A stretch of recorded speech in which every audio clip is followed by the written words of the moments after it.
Hello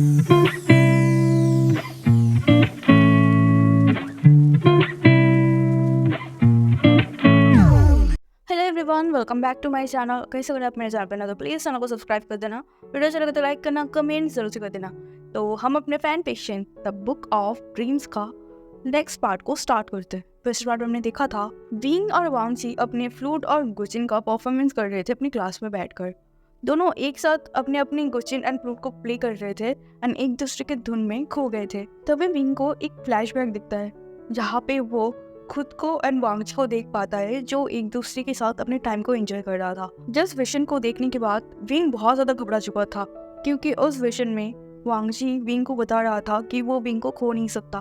वांगची बुरी तरीके से अपसेट था विंग की बातों से, क्योंकि विंग बार बार बोल रहा था कि उसके पास ज्यादा टाइम नहीं है, वो मरने वाला है। खुद को और वांगची को ऐसे देखने के बाद विंग बहुत ज्यादा घबरा चुका था और इसी वजह से अपनी आईज ओपन करते ही वांग की तरफ देखते हुए विंग कह रहा था, क्या जिस सॉन्ग को वांगजी अपनी गुचिन में प्ले कर रहा है उसका नाम वांगशन है? वांगजी पहले विंग के सवाल का जवाब नहीं देना चाहता था, लेकिन थोड़ी देर के हेजिटेशन के बाद वांगजी अपने सिर को नोट कर देता है। जो आंसर सुनते विंग को एक झटका सा लगता है। विंग को समझ नहीं आ रहा था कि ये सब क्या है। विंग को ऐसे रोता और घबराता हुआ देखकर वांगजी विंग के शोल्डर को पकड़ता है, ऐसे शांत करवाने की कोशिश करता है। वांगजी के आंसर सुनने के बाद विंग काफी ज्यादा शॉक था। विंग को समझ नहीं आ रहा था कि वो कैसे रिएक्ट करे।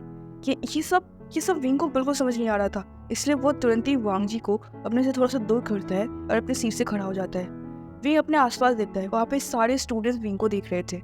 विंग का दिमाग बिल्कुल ब्लैंक हो चुका था, इसलिए वो तुरंत अपनी आंसुओं को पोंछता है एंड वांगजी की तरफ देखते हुए कहता है, मुझे माफ कर देना, मुझे टाइम चाहिए। ऐसा कहते हुए वो सीधा उस क्लासरूम से बाहर निकल जाता है। विंग को खुद भी नहीं पता वो किस तरफ जा रहा है, लेकिन वो बस चले जा रहा है। विंग को काफी वियर्ड फीलिंग हो रहा था, उसके हार्ट में काफी पेन हो रहा था। ऐसा ही पेन जब वो उस लाइब्रेरी में सपने से उठता है तब उसे होता है। विंग अपने मन में ही सोचता है, ये सब क्या हो रहा है मेरे साथ? ये सब काफी ज्यादा अनरियलिस्टिक है। अगर मैंने इसके बारे में किसी को बताया भी तो कौन मेरा बिलीव करेगा? लेकिन मैं ये सब बर्दाश्त नहीं कर पा रहा हूँ। ये सब काफी ज्यादा पेन देता है मुझे। ऐसा सोचते हुए वो बस भागे जा रहा था। अब हमें कुछ घंटे बाद का सीन दिखाया जाता है, जहाँ पे विंग इस स्कूल के स्टोर रूम के पास वाली सीढ़ी के कॉर्नर में बैठा हुआ था एंड बाहर की तरफ देख रहा था। उस सीढ़ी के कॉर्नर में ज्यादा लोग नहीं आते थे। वहां से एक ओपन विंडो था जिससे उसे बाहर की एक बड़ा सा प्लेग्राउंड दिख रहा था। विंग यहाँ पे कितनी देर से बैठा हुआ है ये विंग को भी नहीं पता। वो कंटिन्यूअसली उस प्लेग्राउंड को देखे जा रहा था। तभी उसे अपने कंधे पे किसी की हाथ महसूस होता है। जो महसूस होते ही विंग तुरंत अपने पास देखता है तो देखते ही वहाँ पे शुयंग बैठ के उसकी ही तरह उस प्लेग्राउंड की तरफ देखने की कोशिश कर रहा है। विंग शुयंग की तरफ कंफ्यूजिंगली देखते हुए कहता है, तुम यहाँ क्या कर रही हो? तो शुयंग अपने हाथ को अपने आंख के ऊपर रखते हुए उस प्लेग्राउंड की तरफ देखते हुए कहता है, क्या वो प्लेग्राउंड टीचर लानवांगजी से भी ज्यादा हैंडसम दिखता है जो आप कंटिन्यूअसली उसे देखे जा रहे हैं? ये सुनते ही विंग शुयंग के सिर पर टपली मारते हुए कहता है, मुझे टीज करना बंद करो। किसने कहा कि टीचर लानवांगजी हैंडसम है? तो शुयंग अपनी कॉर्नर आई से विंग की तरफ देखते हुए कहता है, सच में क्या वो थोड़ा सा भी हैंडसम नहीं है? तो विंग शुयंग से अपने आई कांटेक्ट को अवॉइड करते हुए कहता है, मुझसे ज्यादा तो नहीं है। विंग की इस बात पर शुयंग विंग को ऐसे देखता है कि जैसे शुयंग ये बोलना चाहता हो, अपना ड्रामा बंद करो, तुमसे लाख गुना ज्यादा अच्छा लानवांगजी दिखता है एंड ये तुम्हें भी पता है। अच्छा ये सब छोड़ो, वैसे तुम यहाँ क्या कर रहे हो? क्या तुम्हारा कोई क्लास नहीं है? तो शुयंग अपने दोनों चिक्स पर अपने दोनों हाथ को रखते हुए कहते हैं, कैसे क्लास हो सकता है? आप तो क्लास से भाग गए। शुयंग की बात कंप्लीट होते ही विंग को वो सारी चीजें फिर से याद आ जाती है एंड वो थोड़ा सा अपसेट हो जाता है। वो अपने सिर को नीचे करते हुए कहता है, मुझे माफ कर देना, उस टाइम पे मुझे कुछ याद आ गया था तो मैं ऐसा कहते हुए वो वर्ड ढूंढने लगा। उसे समझ नहीं आ रहा था कि वो कौन सा वर्ड का यूज करे। तभी शुयंग शाय करते हुए कहता है, अच्छा मैं समझ गया, शायद किसी ने आपका दिल को बहुत बुरी तरीके से तोड़ दिया हो एंड अचानक से उन पर्सन की याद आते ही आप रोने लगे एंड वहां से भाग गए। अरे अरे अरे, आप जैसे दिल टूटे आशिक का दर्द मैं नहीं समझूंगा तो और कौन समझेगा? वो लानवांगजी। तभी शुयंग को सिर पर फिर से मारते हुए कहता है, वो तुम्हारा टीचर है, रिस्पेक्ट से बात करो। ये सुनते ही शुयंग अपने सिर को सहलाते हुए कहता है, ओह हाँ माफ कर दीजिएगा। एक्चुअल में वो दिखने में इतना हैंडसम है कि उसे अपना टीचर मारने में बहुत बुरा लग रहा है। ये सुनते ही विंग एक्सप्रेस करता है, शुयंग की तरफ देखते हुए कहता है, तुम्हारा क्रश का क्या हुआ? टीचर लानवांगजी को देखते ही तुम्हारा टेस्ट चेंज हो गया? ये सुनते ही शुयंग प्राउडली विंग की तरफ देखते हुए कहता है, ऐसा कभी नहीं हो सकता। शासन के ऊपर से मैं गिव अप कभी नहीं करूंगा, अगर उसकी शादी भी हो जाए फिर भी नहीं करूंगा। शुयंग को इतना ओवर कॉन्फिडेंस देखकर विंग हंसने लगा था। सच में ये शुयंग विंग को किसी भी मोमेंट में किसी भी हालत में हंसा सकता है। उसकी हरकत ही ऐसी है कि विंग अपनी बुरी से बुरी सिचुएशन में भी हंस पड़ता है। विंग को हंसते हुए देखकर श्रेयंक विंग की तरफ एक स्माइल करता है। हाँ, उसे पता है विंग बहुत ज़्यादा अपसेट था थोड़ी देर पहले, एंड इसीलिए वो विंग के पास आया था उसके मूड को ठीक करने के लिए। तभी श्रेयंक अपनी हैंड वॉच की तरफ देखते हुए कहता है, अरे लंच का टाइम हो चुका है, शाशिजन मेरे लिए वेट कर रहा होगा। फिर वो अपनी जगह से उठता है एंड विंग की तरफ हाथ बढ़ाते हुए कहते हैं, आप भी चलिए, आप भी लंच कर लीजिएगा। तो विंग कहता है, मैं बाद में आ जाऊँगा, तुम जाओ। तो शुयांग स्टबनली विंग की तरफ देखते हुए कहता है, मैंने कहा ना आप चलिए चलिए, हम आज आप मेरे और शाशिजन के साथ लंच करेंगे। वो क्या बोरिंग टीचर्स के साथ लंच करते हैं, वो लोग तो ज़्यादा बात भी नहीं करते, हमारे साथ लंच करके देखिए, मज़ा आ जाएगा आपको। ऐसा कहते हुए वो विंग को वहाँ से उठाने लगा। तो फिर विंग कहता है, अच्छा अच्छा समझ गया, मैं जा रहा हूँ। शुयांग विंग के हाथ को पकड़ते हुए उसे जल्दी जल्दी ले जाने लगा। तभी शुयांग जाते जाते विंग की तरफ बिना देखे ही कहता है, टीचर वे, आप ऐसे अपसेट मत रहा कीजिए। आप जब अचानक से उस क्लास से किसी को बिना बताए निकल गए थे तो सारे लोग बहुत ज़्यादा वरीड हो गए थे, एंड लानवांग जी भी बहुत ज़्यादा वरीड हो चुका था। तभी शुयांग अपनी मिस्टेक को सही करते हुए कहता है, सॉरी टीचर लानवांग जी, एंड वो वरीडली आपके पीछे जाने लगे थे, लेकिन आप बहुत फास्ट थे इसलिए आप जल्दी वहाँ से निकल गए थे। लानवांग जी थोड़ी देर तक आपको ढूंढ रहे थे, उसके बाद वो शायद प्रिंसिपल के रूम की तरफ चले गए थे। उसके बाद मैं आपको ढूंढने के लिए निकल गया था, लेकिन मैंने सोचा आपको थोड़ी देर अकेला छोड़ देना चाहिए, लेकिन जब आप बहुत घंटे बाद भी नहीं आए तो मैं आपके पास यहाँ आ गया। फिंग शुयांग की बातों को सीरियसली सुन रहा था। शुयांग की वॉइस अभी काफ़ी ज़्यादा सीरियस था। फिंग अपने मन में सोचता है, लानवांग जी, हाँ उस टाइम पे मेरे बिहेवियर काफ़ी वियर्ड था, पता नहीं क्या वो मेरे बारे में क्या सोच रहा होगा, पता नहीं मुझे उस टाइम पे क्या हो गया था, लेकिन मैं क्या करूँ। उस टाइम पे मैंने जो कुछ भी देखा था वो मेरे लिए अनबिलीवेबल था, मुझे समझ नहीं आ रहा था कि मैं क्या करूँ, इसलिए मैंने ऐसी हरकतें की थी। लेकिन मुझे लानवांग जी से मिलना होगा एंड उनसे माफ़ी मांगना पड़ेगा।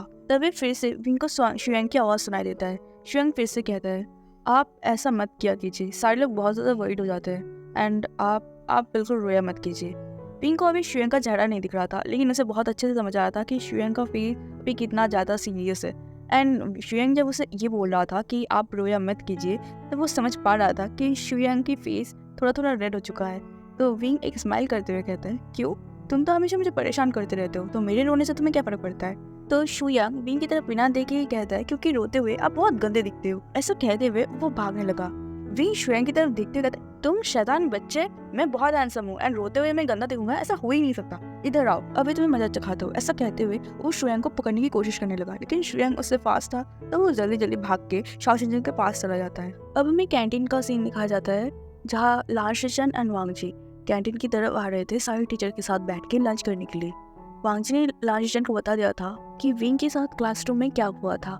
सारी बातें सुनने के बाद एंड वांग जी को विंग के लिए इतना वरीड होते हुए देखकर लाशिशन गहरी से सांस छोड़ता है एंड वांग जी की तरफ देखते हुए कहता है, वांग जी, मुझे लगता है ये सब हमने जो विंग के साथ किया है उस वजह से हो रहा है। तुमने लाइब्रेरी में इंसेंस बर्नर को रखा था ताकि तुम विंग को उसके ड्रीम में उसके पास लाइफ को दिखा सको। ये सुनते ही वांग जी अपने सिर को नीचे कर लेता है। हाँ, ये सब वांग जी ने ही किया था, उसने विंग के ऊपर इंसेंस बर्नर का यूज किया था, लेकिन उनमें से किसी को नहीं लगा था कि विंग को अपने आप उसके पास्ट लाइफ के विजन आने लगेंगे, जिस वजह से लाशिशन एंड वांग जी दोनों ही काफी ज्यादा टेंस है। लाशिशन भी काफी ज्यादा कंसर्न था विंग को लेकर। जब वो दोनों अपने टेबल पे पहुंचते हैं तो वहाँ पे सारे टीचर्स ऑलरेडी बैठे हुए थे, सिर्फ एक पर्सन को छोड़कर, जिसे वांग जी कब से ढूंढे जा रहा था, विंग। विंग को वहाँ ना देखकर वांग जी और भी ज्यादा अपसेट हो जाता है एंड उसके फेस में वो वरीडनेस साफ साफ देख पा रहा था लाशिशन। इसीलिए लाशिशन सबकी तरफ देखते हुए कहता है, विभूषण नहीं आया। तो यान ली लाशिशन की तरफ देखते हुए कहता है, उसने मुझे कॉल किया था, वो अपनी स्टूडेंट के साथ लंच करने वाला है। यानली के बाद सुनते ही लाशिशन अपने सिर को नोट कर देता है। जब वो अपने ब्रदर की तरफ देखता है तो अपने ब्रदर को अभी भी अपसेट देखकर लाशिशन समझ पा रहा था कि वो विंग के लिए कितना ज्यादा कंसर्न है। इसलिए वो वांग जी के कंधे पे हाथ रखता है एंड उसे बैठ के उसके लंच करने के लिए बोल देता है। पूरे दिन में वांग जी को विंग कहीं नहीं दिखा था, जिससे वांग जी का मूड कितना ज्यादा खराब था वो कोई समझ पाए और ना पाए, लाशिशन बहुत अच्छे से समझ पा रहे थे एंड वो अपने लिटिल ब्रदर के लिए काफी ज्यादा बुरा भी फील कर रहे थे। अब हमें इवनिंग का सीन दिखा जाता है। वांग जी स्कूल के पार्क एरिया की तरफ आ रहा था, जहाँ उसने अपने कार को पार्क किया था। वांग जी जब अपनी कार की तरफ जा रहा था तो वो देखता है उसके कार के सामने एक शख्स खड़ा हुआ है एंड अपने फोन की तरफ देखकर कुछ सोच रहा है। वो विंग था। विंग को अपने सामने ठीक देखकर वांग जी एक राहत महसूस करता है।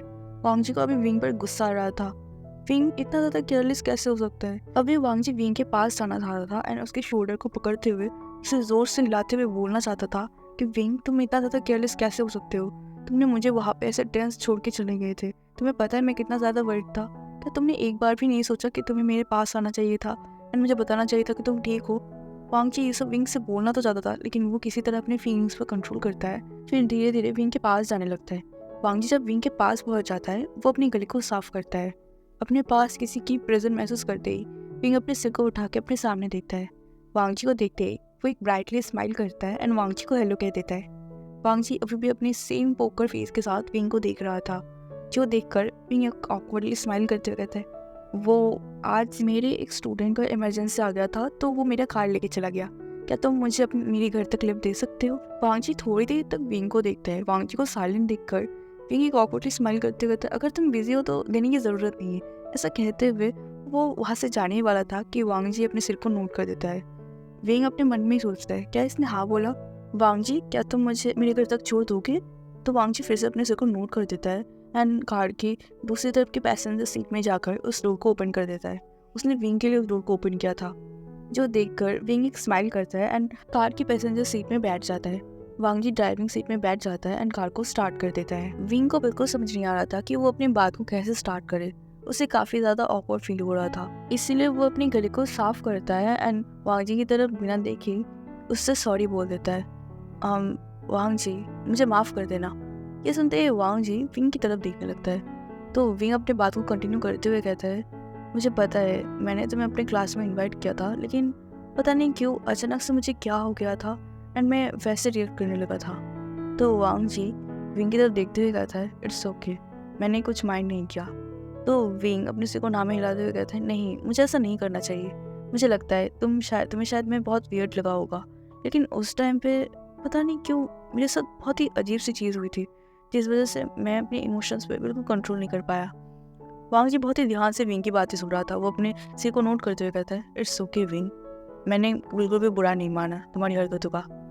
तो विंग अपने सिर को नोट करता है एंड सामने देखते हुए कहता है, वैसे वो सॉन्ग तुमने कहाँ सुना था, मैंने उससे पहले वो सॉन्ग कभी नहीं सुना। तो वांग जी विंग की तरफ बिना देखे ही बोलता है, मुझे एक किताब में वो सॉन्ग मिला था जो मुझे पहली बार में बहुत ज़्यादा पसंद आ गया था। तो विंग पाउट करते हुए अपने सिर को नोट कर देता है। कुछ ही मिनट के अंदर विंग अपने अपार्टमेंट के नीचे खड़ा हुआ था। तभी वो वांग जी की तरफ देखते हुए उसे अपने घर में आने के लिए इनवाइट कर देता है। वांग जी भी तुरंत ही विंग की इनविटेशन को एक्सेप्ट कर लेता है एंड विंग के साथ उसके अपार्टमेंट की तरफ जाने लगता है। वांग जी फर्स्ट टाइम विंग के अपार्टमेंट में आने वाला था विंग के लिए, बट वांग जी को ही पता है ये उसका फर्स्ट टाइम नहीं है, इसलिए वो विंग के पीछे पीछे उसे फॉलो कर रहा था। विंग अपनी की से अपनी अपार्टमेंट के गेट को ओपन करता है एंड वांग जी को पहले अंदर आने के लिए बोल देता है। फिर वो वांग जी के लिए एक जोड़ा स्लीपर बाहर निकाल देता है एंड वांग जी को पहनने के लिए दे देता है। विंग अंदर जाते ही अपने बैग्स एंड कोट को बाहर निकालता है एंड वहीं पे रख देता है। विंग ने वांग जी से भी उसके कोट को बाहर निकालने के लिए बोल दिया था। वांग जी अपनी कोट को निकालता है एंड विंग को दे देता है। विंग वांग जी को बैठने के लिए बोलता है। उसके बाद वो वांग जी से पूछता है कि वो कॉफ़ी लेना पसंद करेगा या टी। तो वांग जी सिंपली टी बोल देता है।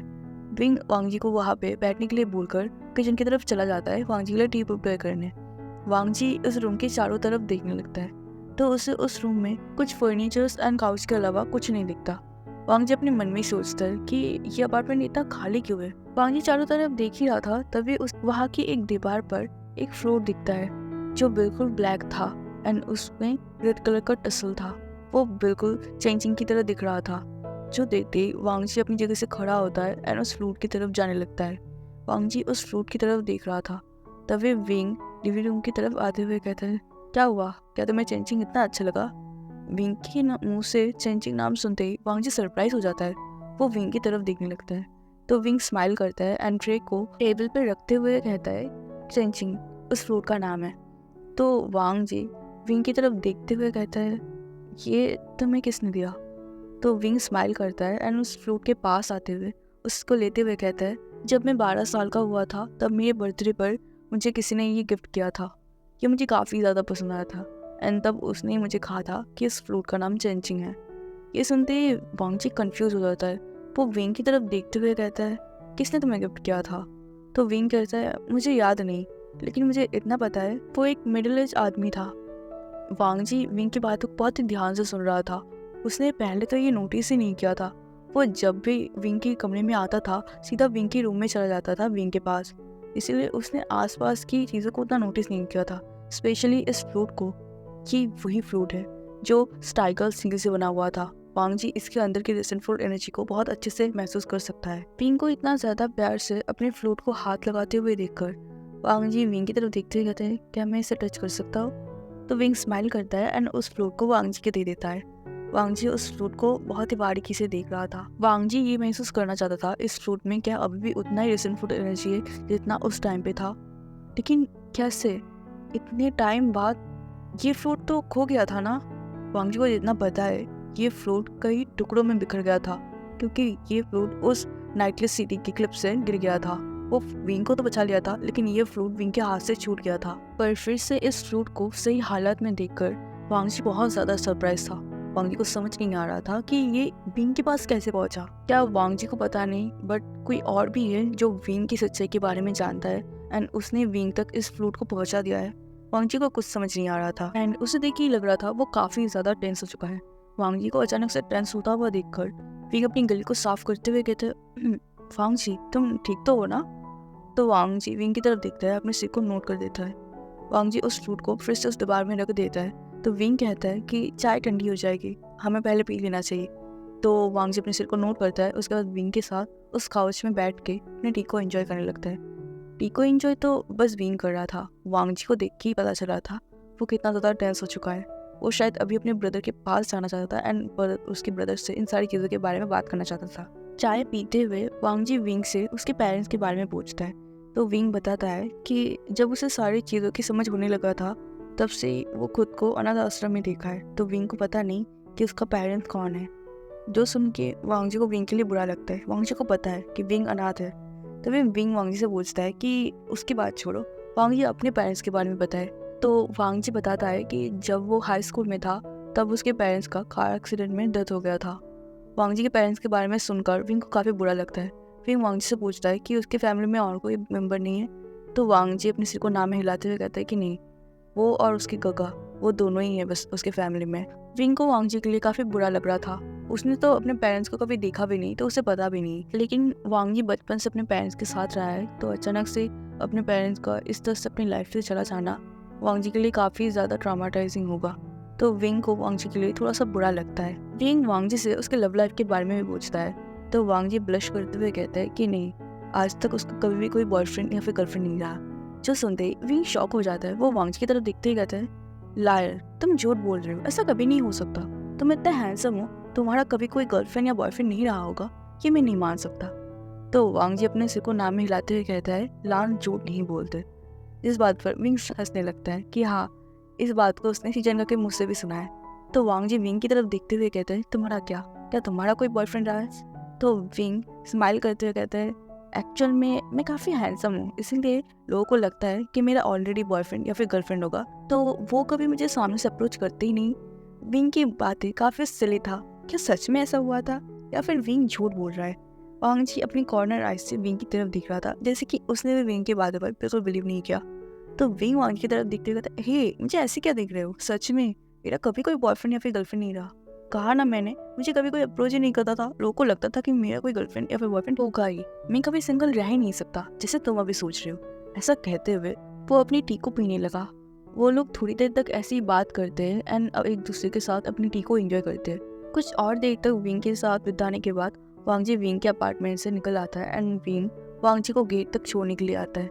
वांग जी विंग को वहाँ से बाय बोलकर चला जाता है। विंग अभी भी वहाँ पे खड़ा होकर वांग जी को बाय बोल रहा था। उसे वांग की कंपनी काफ़ी अच्छा लगा था। वांग जी काफ़ी ज़्यादा शांत है, काफ़ी कम बात करता है, लेकिन उसे वांग जी काफ़ी ज़्यादा इंटरेस्टिंग एंड फनी लगता है। शायद ये बात अगर उसके स्कूल के किसी टीचर ने सुन लिया तो वो हंसने लगा कि वांग जी उनके सामने बहुत ही ज़्यादा कोल्ड रहता है एंड बातों के नाम पर बस हूँ और हाई बोलता है। इसलिए अगर विंग ने किसी को बताया कि वांग जी हूँ और हाँ के अलावा भी कुछ बोलता है तो कोई विंग की बातों पर बिलीव नहीं करेगा। अपने घर पहुँचते ही वांग जी तुरंत ही शीचनका के पास आता है एंड उसे विंग की करके उस फ्रूट के बारे में एंड विंग ने जैसा बताया वो सब कुछ बता देता है। जो सुन के शीचनका भी काफ़ी सरप्राइज थे। उन्हें भी समझ नहीं आता कि ये किसने किया।